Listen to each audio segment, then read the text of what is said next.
Kita bicara idealnya. Idealnya pemimpin itu harus muslim, kemudian ulama dari kalangan alim ulama, dan yang ketiga tidak mengejar-ngejar jabatan itu. Inilah yang kita jadikan sebagai pemimpin kita. Ini idealnya. Ini sudah pernah saya singgung tentunya di dosa besar ke-13 tentang kriteria pemimpin dalam Islam, dan di YouTube juga sudah panjang lebar saya jelaskan dalilnya. Kalau kita punya pemimpin yang ideal seperti di zaman Nabi SAW, Nabi Muhammad SAW, di zaman Khulafaur Rasyidin, ada Abu Bakar, ada Umar, ada Uthman, ada Ali, gitu kan.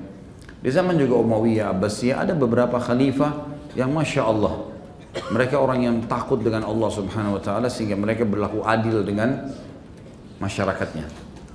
Pemimpin-pemimpin seperti ini teman-teman sekalian wajib dipatuhi dan tidak boleh dilanggar. Tidak boleh dilanggar. Karena tita dia adalah ibadah buat kita kalau kita amalkan.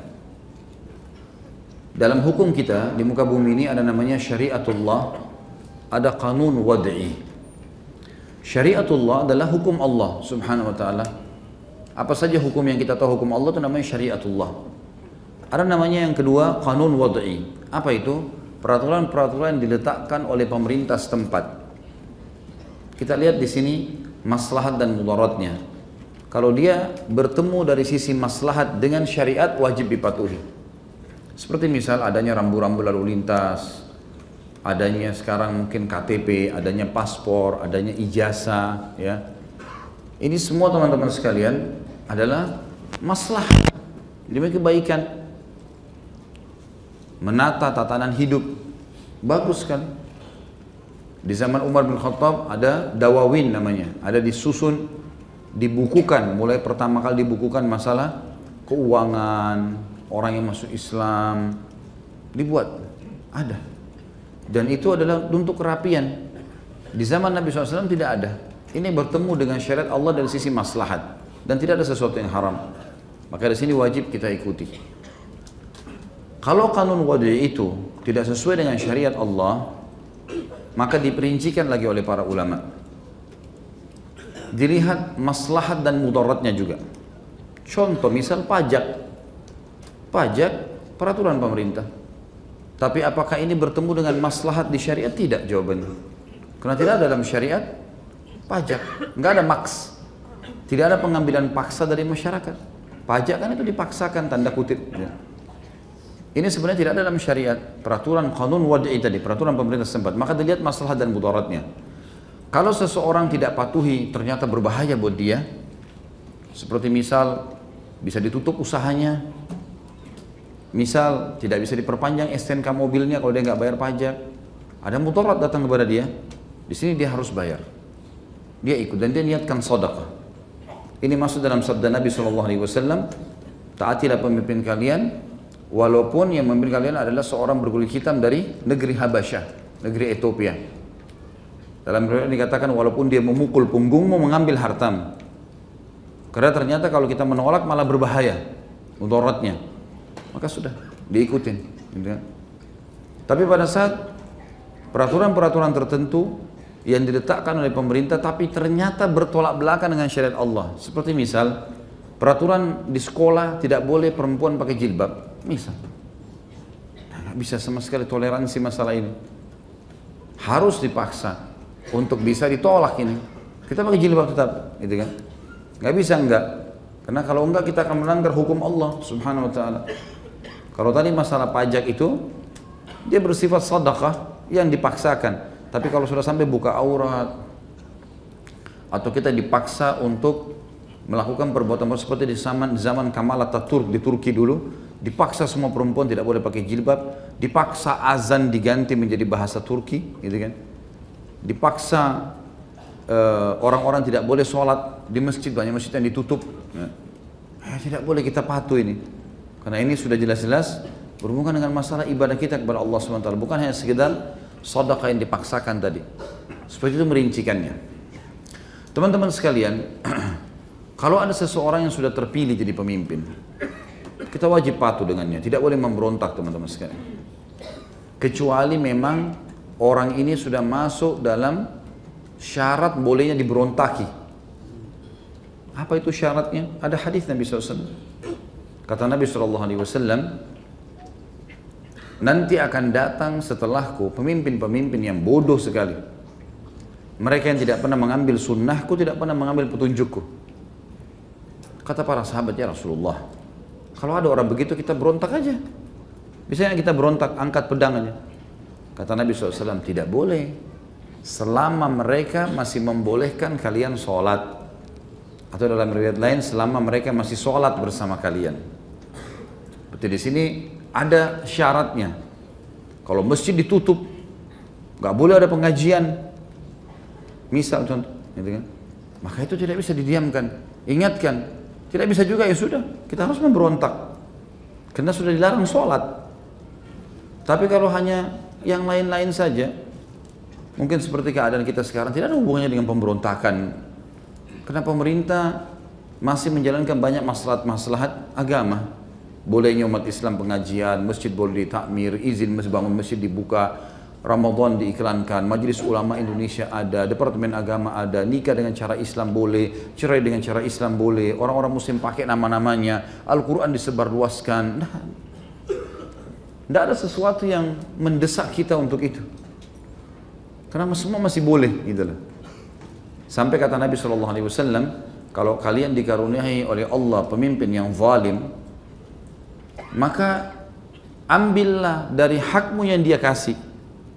Misal, kita dikasih keamanan, kita bisa sekarang di Indonesia keluar jam 12 malam, jam 1 malam, ada kriminal tapi sedikit.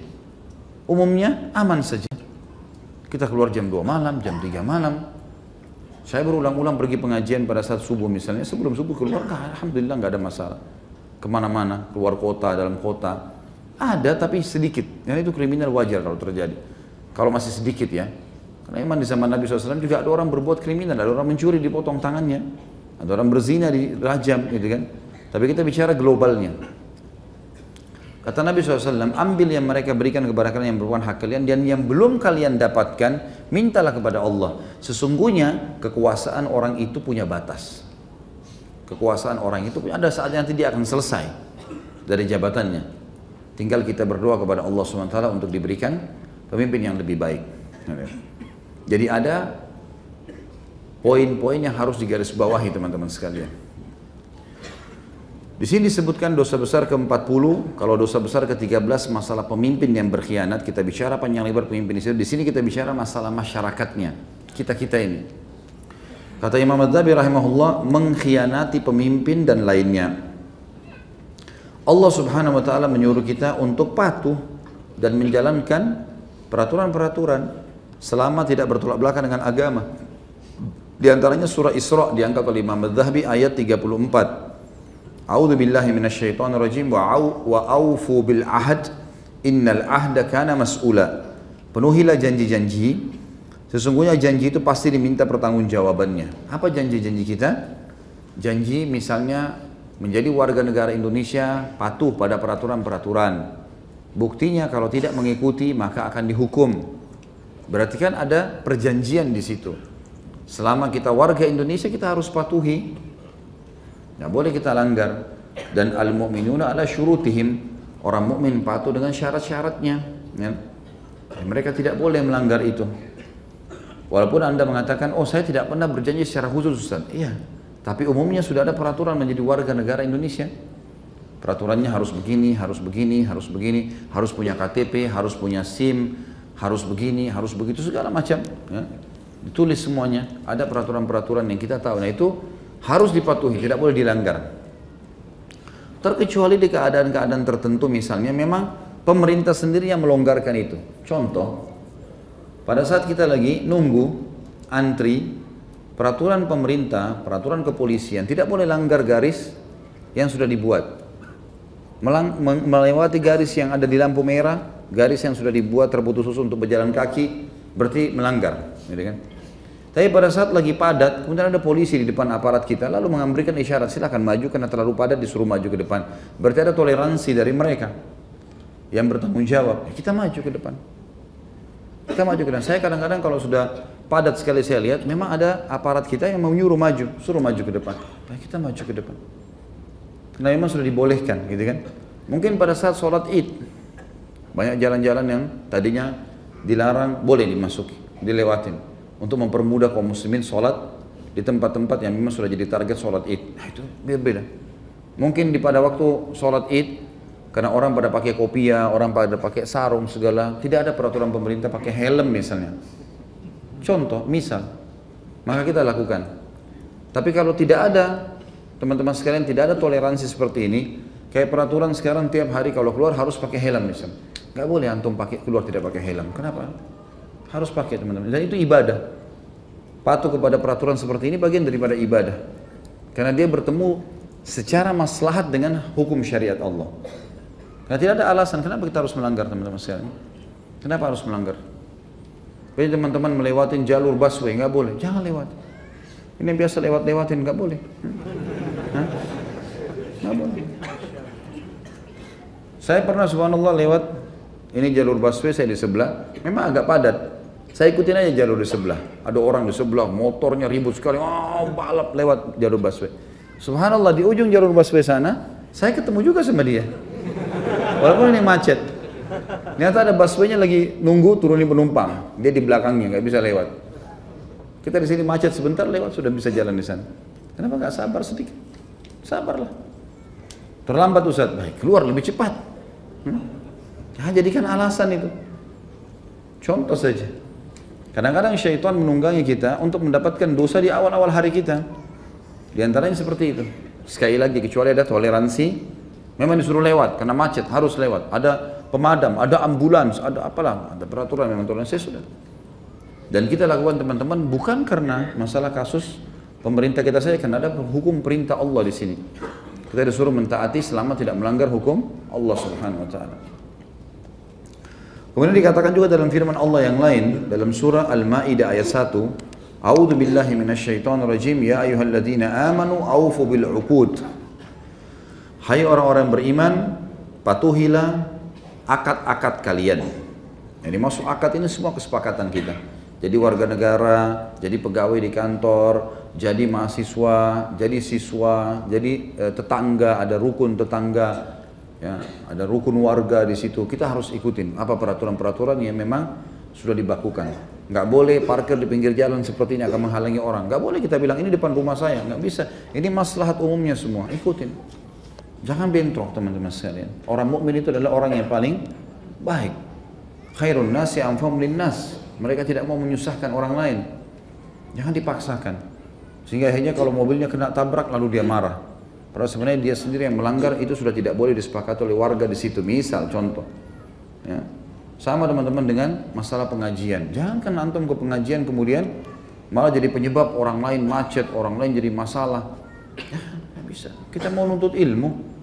Orang penuntut ilmu itu harus bertambah bijaksana, bertambah pintar, gitu kan?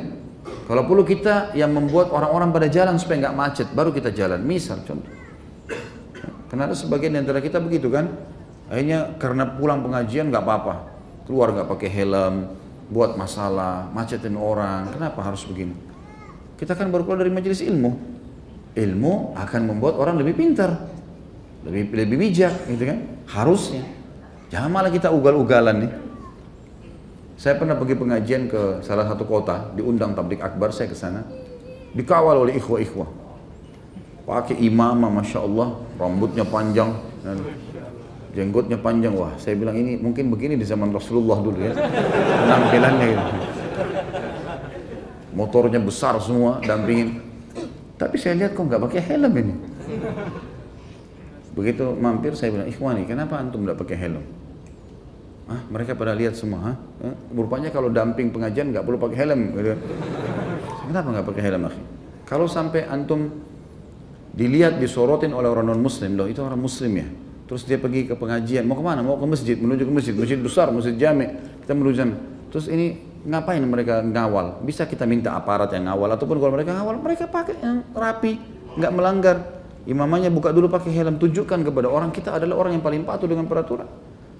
Karena emang Allah suruh kita sepakati, patuhi akad-akad yang ada. Mestinya begitu.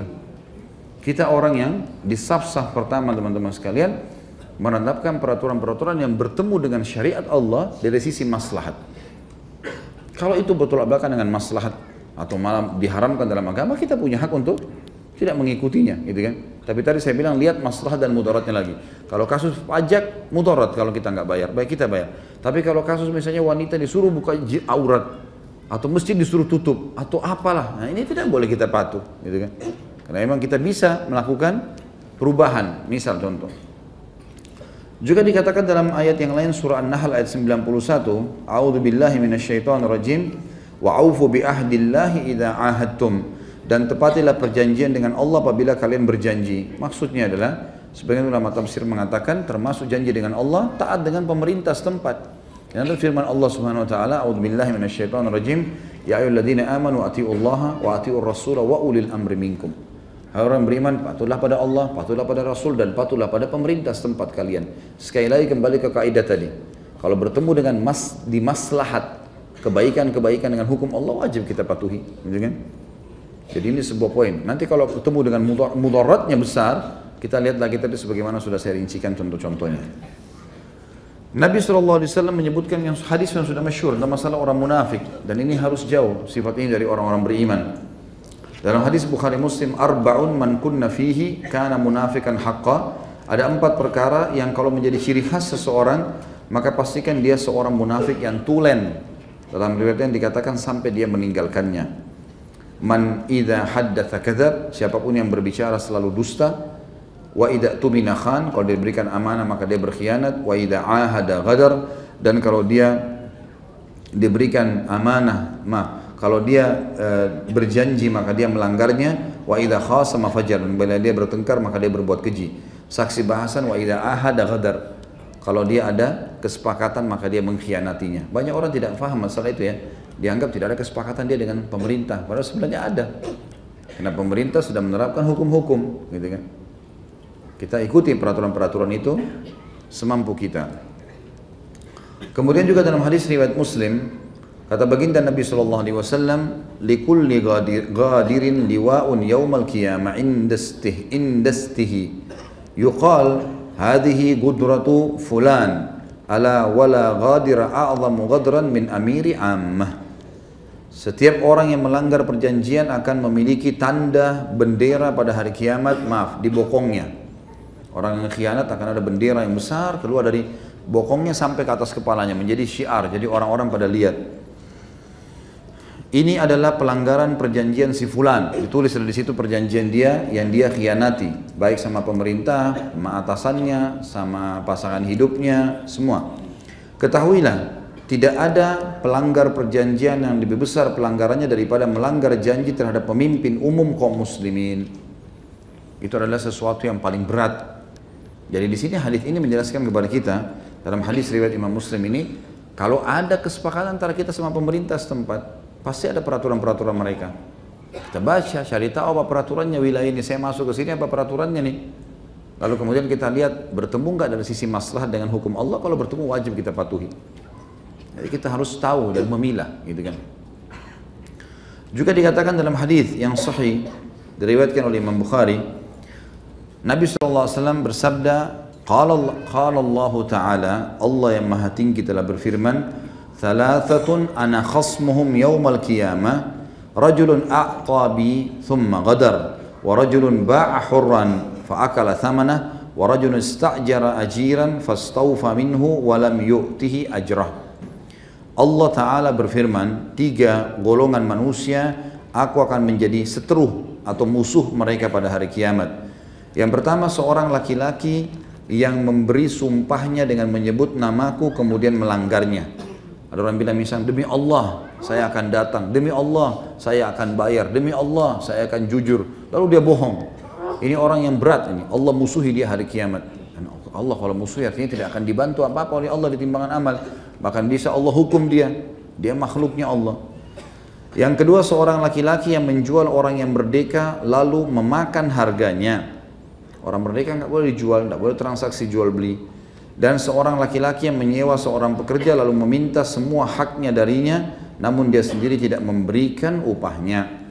Ada orang bekerja, pembantunya, supirnya, pegawainya, kasih peraturan segala macam, wajib kerja, tapi di akhir bulan terlambat gajinya orang. Nah ini juga termasuk seterusnya Allah subhanahu wa ta'ala pada hari kiamat. Di sini teman-teman sekalian, yang dimaksud saksi bahasan kita adalah orang yang pertama. Orang yang bersumpah dengan menyebut namaku kemudian melanggarnya. Ada di antara orang yang begitu, mereka menyebutkan, demi Allah kalau si fulan jadi raja, si fulan jadi presiden, saya akan patuh. Dia pakai namanya Allah di sini. Ternyata pada saat orang itu menang, dia tidak mau ikutin peraturan-peraturannya. Padahal sebenarnya peraturannya tidak bertolak belakang dengan hukum Allah. Maka di sini dia akan menjadi musuh Allah pada hari kiamat. Kemudian juga dalam hadis riwayat Muslim yang menjelaskan kepada kita teman-teman, tidak boleh seseorang muslim itu memberontak tanpa ada udzur syar'i. Disebutkan Nabi SAW bersabda, "Man khala'a yadan min ta'atin laqiyallaha yaumal qiyamati wala hujjatalah wa man mata wa laysa fi 'unuki bai'atun mata mitatal jahiliyah." Barang siapa yang menanggalkan tangan dari ketaatan, enggak ada sesuatu yang mendorong dia untuk itu, tapi dia memberontak, dia tidak mau, membangkang dengan peraturan pemerintah, bilang A, dia bilang B, semuanya ditolak belakangi sama dia. Ya. Kemudian dikatakan oleh Nabi SAW, barang siapa menanggalkan tangan dari ketaatan, niscaya dia akan bertemu Allah di hari kiamat dalam keadaan dia tidak akan memiliki hujjah, nggak ada argumen, karena Allah suruh patuh, bukan karena orang itu, tapi karena saya suruh, kata Allah. Dan barang siapa yang mati dan tidak ada baiat di lehernya, maka dia mati dalam keadaan mati jahiliyah. Misalnya ada orang bilang, saya warga negara Indonesia, tapi saya nggak mau ikutin peraturan pemerintah, saya tidak mau ngakuin orang ini sebagai presiden, padahal sudah terpilih, nggak bisa ini, nggak bisa, sudah terpilih, udah nggak bisa lagi, gitu. Nggak ada opsi, kita nggak ada pilihan, maka kita harus patuhi yang berbau hukum Allah Subhanahu Wa Taala. Dan ingat teman-teman sekalian, ada hadis yang mulia dihasankan oleh para ulama dan ini diriwayatkan Imam Ahmad. Siapa yang memuliakan pemimpinnya, Allah akan muliakan dia. Dan siapa yang menghina pemimpinnya, dia akan dihina oleh Allah. Berapa banyak saya kadang-kadang samar-samar mendengarkan orang mencaci maki presiden, orang mencaci maki menteri. Apa urusan sama kita teman-teman sekalian? Kita ingkar mungkar itu, kalau ada sesuatu, kita sepupunya, kita saudaranya, kita temannya, kita bisa bicara sama dia sehingga ada maslahat. Tapi antum di pinggir-pinggir gang bicara seseorang yang di istana, nggak nyambung. Siapa yang mau dengar suara antum tuh? Duduk minum kopi dari pagi sampai malam bicara masalah politik seperti dia ahlinya, padahal nggak ngerti apa-apa. Dia jual sendal aja belum tentu laku. Terus kemudian mau bicara masalah hukum, tentu apa? Tapi antum berzikir, baca Quran, hadir majelis ilmu, belajar ilmu, dagang, kan lebih baik daripada duduk main catur. Habis waktu berjam-jam baru ngomong masalah politik. Apa yang mau dibicarakan di situ? Mau belajar strategi perang? Nggak ada strategi perang dalam catur tuh. Dari mana sejarahnya kuda jalannya L? Nggak ada sejarahnya. Memang orang kalau naik kuda begitu jalannya? Nggak ada hubungannya sama sekali. Nggak ada hubungannya. Baca buku tentang peperangan, mungkin alat-alat perang yang benar, yang nyata. Cara, keterampilan itu mungkin catur, nggak nyambung ini. Jadi letakkan posisi kita pada tempatnya teman-teman sekalian.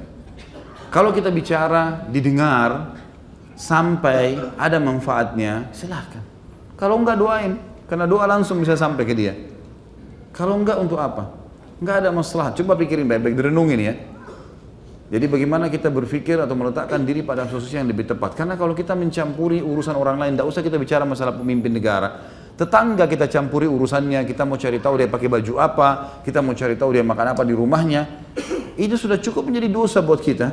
Ya, kalau orang ngintip-ngintip, mencari tahu informasi orang lain, bahaya buat dia. Apalagi kalau sampai pemimpin-pemimpin yang memang tidak perlu, tidak ada masalahnya buat kita.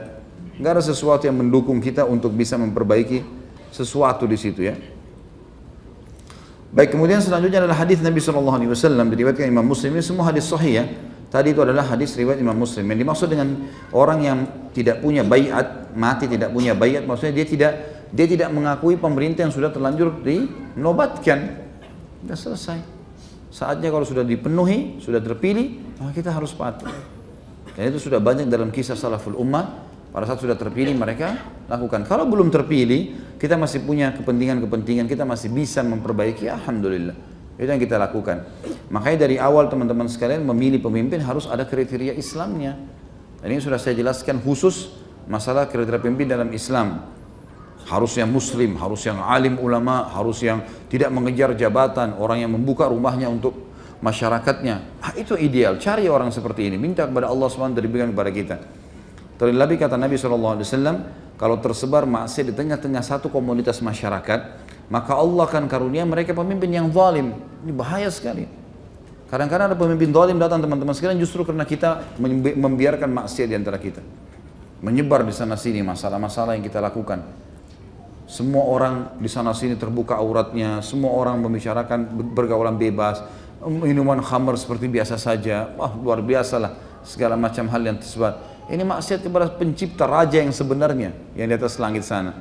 Maka ini bahaya. Allah kasih kita sekalian pemimpin yang zalim. Itu ada hadis Nabi SAW berhubungan dengan itu. Kata Nabi SAW dalam hadis riwayat Muslim yang selanjutnya adalah man ahabba an yuzahzaha 'anil nari wa yudkhalal jannata falta'ti maniyatuhu wa huwa yu'minu billahi wal yawmil akhir wal ya'ti ila an-nasi alladhi yuhibbu an yu'ta ilayhi wa man baya'a imaman fa'atahu safqata yadihi wa thamrata qalbihi fayuti'hu in istata' fa in jaa'a akharu yunazi'uhu fadribu unuqal akhar. Barang siapa yang suka untuk dijauhkan dari neraka dan dimasukkan ke dalam surga, maka biarkanlah kematiannya datang atau mendatanginya sedangkan ia beriman kepada Allah dan hari akhir. Dia patuh sama Allah, dia yakin di akhirat ada balasannya, dan hendaklah dia mendatangi orang yang suka untuk didatangi. Maksudnya orang tuanya, ya, orang-orang yang memang punya hak dari dia, harus dia berikan haknya sebelum dia meninggal, supaya memang betul-betul dia bisa lepas dari semua tanggung jawab hari kiamat. Orang tua, pasangan, anak, orang yang pernah kita utangin, jangan lari, datang ke dia, minta maaf, berikan saya waktu. Jadi kita datangin mereka untuk menyelesaikan urusan kita supaya tidak ada masalah di akhirat. Dan barang siapa yang membaiat seorang imam, dia memberikan suaranya, gitu kan? Membaiatnya, karena memang dia sudah terpilih misalnya. Dan di sini katakan, dan barang siapa yang membaiat imam atau pemimpin, lalu dia menjulurkan telapak tangannya dan buah hatinya. Maksudnya dia menyetujui keputusannya yang baik, dia juga membuka hatinya untuk itu, dikerjakan sama dia, maka hendaklah dia mentaatinya jika dia mampu, kalau itu memang bukan di luar kapasitas dia. Dia lakukan sebagai bentuk kepatuhan kepada Allah. Lalu jika ada orang lain yang datang memusuhi pemimpin tersebut, maka perangilah orang yang kedua yang datang memusuhinya. Tentu kita bicara di sini teman-teman sekalian, pemimpin yang muslim, yang muslim di komunitas Islam, dia mungkin fasik, mungkin ada kekurangannya, tapi yang lainnya banyak maslahat din. Kita nggak bicara di sini kasus orang non muslim yang membuat masalah kayak kasus Ahok misalnya. Kita nggak bicara masalah itu karena dia sedang menyisain agama, dia harus dihukum. Kita nggak bicara kasus ini karena gubernur itu adalah lingkup yang kecil. Kita bicara lingkup yang besar nih, kepemimpinan sebuah wilayah besar, muslimin. Kalau kita sekarang presiden, mungkin kalau raja, kalau ada nanti khalifah, ya, semuanya wilayah muslim di bawah naungan dia. Kita bicara lingkup yang besar. Kita nggak bicara pemimpin kepala sekolah, yayasan, kepala perusahaan, kepala rumah sakit. Kita nggak bicara itu. Itu semua adalah hal-hal yang kecil-kecil, ini bukan hal yang besar. Tapi kalau kita bisa dapatkan muslim yang baik, alhamdulillah, gitu kan? Dan kasus, saya tidak bicara ini berarti oh nanti antum bimbang, berarti bagaimana nih dengan kasus gubernur DKI sekarang? Enggak, sekarang dia sudah nggak bisa lagi dibicarakan kecuali dihukum, harus dihukum. Karena dia sudah menistakan Al-Quran, menistakan Allah, menistakan para ulama yang menjelaskan masalah Al-Ma'idah 51, itu lain hukumnya, dia harus dihukum. Tapi pemimpin pada saat dia belum berbuat masalah, kemudian dia sudah terlanjur karena sistem di negara kita akhirnya harus dia jadi pemimpin. Kayak kemarin sebelum dia buat masalah. Apa yang merupakan bertemu maslahat dalam agama kita, ya sudah. Rambu-rambu lalu lintas, KTP, kita ikuti. Karena bertemu dengan maslahat. Tapi sekarang masalahnya dia sudah mencoreng agama, sudah lain. Udah nggak boleh mencalonkan diri. Ini harus ditinggalkan. Ya, apapun yang berhubungan dengan orang ini dan harus kita menggantikan dia dengan seorang muslim. Itu lain. Kita bicara ini setiap maqal ada maqamnya, ya, bahasa Arabnya begitu. Di setiap pembicaraan ada tempatnya, ya. Jadi kita sekarang sedang bicara ini jangan dihubungkan dengan macam-macam kasus yang ada. Kita bicara sekarang tentang hukum syar'i secara global. Sehingga tidak perlu kita kerucutkan kepada masalah-masalah yang kecil-kecil yang sedang terjadi. Ini kita bicara ruang lingkup yang sangat besar sekali. Siapa yang memiliki pemimpin, dan hadits ini Nabi SAW sebutkan waktu beliau jadi pemimpin, dan seperti misalnya kasus para sahabat waktu jadi pemimpin, Abu Bakar, Umar, Uthman, Ali, hadits ini berlaku sekali.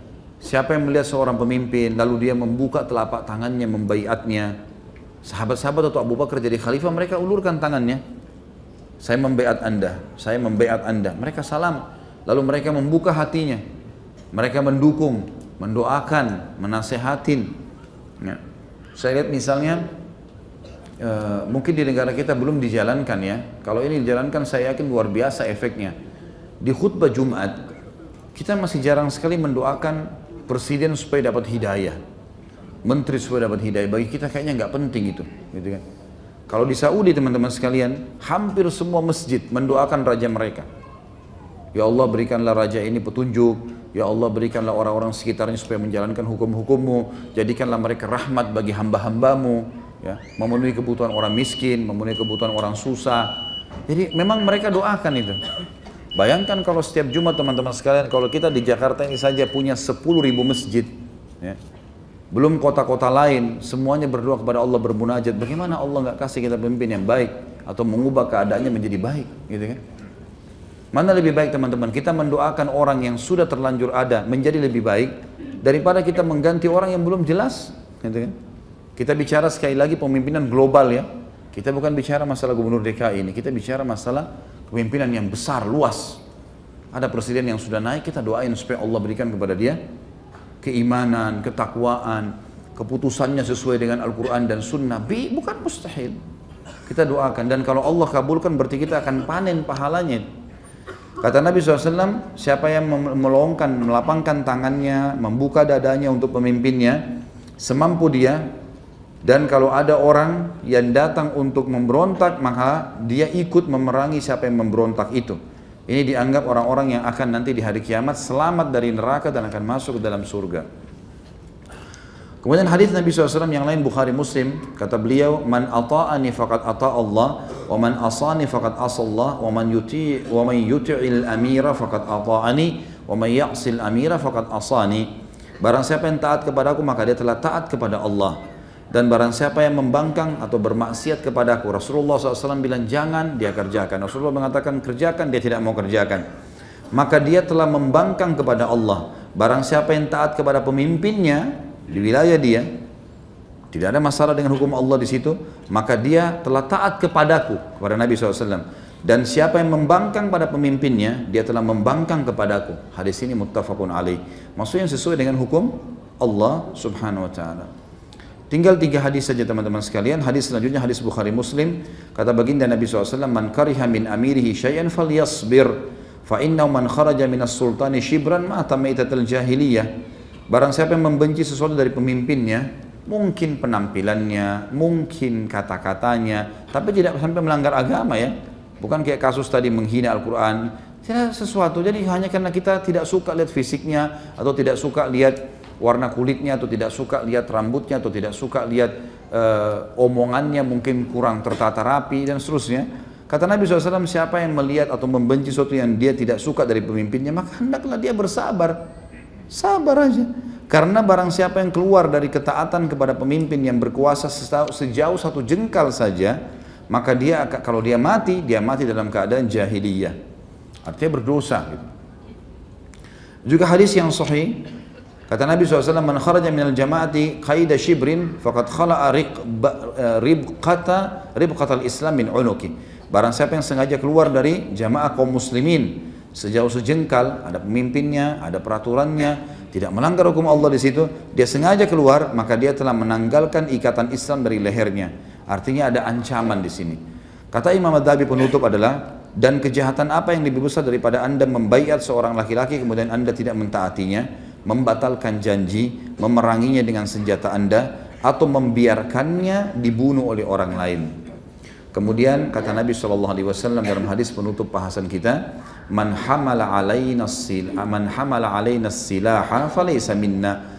Barang siapa yang membawa senjata atau memerangi kami, maka dia bukan golongan kami. Makna hadis adalah kaum muslimin, pemimpin muslim, kaum muslimin secara umum, siapa yang memerangi mereka, memerangi kami ini, pemimpin muslim dan juga masyarakat muslim, maka berarti mereka bukan golongan kami. Allahu a'lam. Jadi kesimpulan penyampaian kita teman-teman sekalian, kita taati pemerintah kita selama tidak ada peraturan pelanggaran-pelanggaran agama, walaupun ada kekurangan-kekurangan yang terjadi. Dan mulia sekali hadis Nabi SAW tadi yang saya sebutkan, kalau kalian dicoba dengan Allah dengan pemimpin yang punya kekurangan, ambillah apa yang telah diberikan dari hak kalian, lalu yang belum diberikan olehnya mintalah kepada Allah. Sesungguhnya dia punya masa jabatannya, dia akan selesai kok dari jabatannya.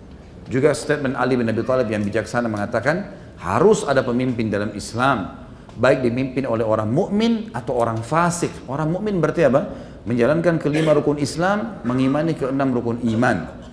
Atau fasik, fasik muslim iya, tapi masih banyak pelanggaran. Kata para sahabatnya Ali, ya Amir Mukminin, waktu itu Ali jadi khalifah, kalau orang mukmin kami bisa faham, wajar pemimpin kami. Kalau orang fasik, artinya nggak ada pilihan, orang ini saja jadi pemimpin.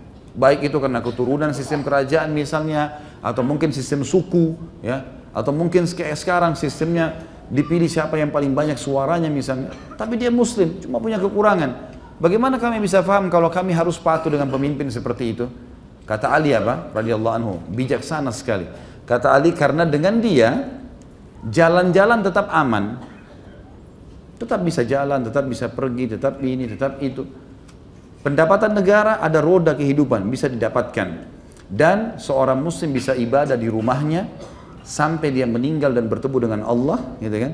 Dalam keadaan aman. Paling tidak itu sudah cukup bagi seorang muslim. Allahu a'lam. Ini yang saya sampaikan, mudah-mudahan bermanfaat. Subhanakallahumma bihamdika asyhadu an la ilaha illallah astaghfirullah wa atubu ilaik. Wassalamualaikum warahmatullahi wabarakatuh.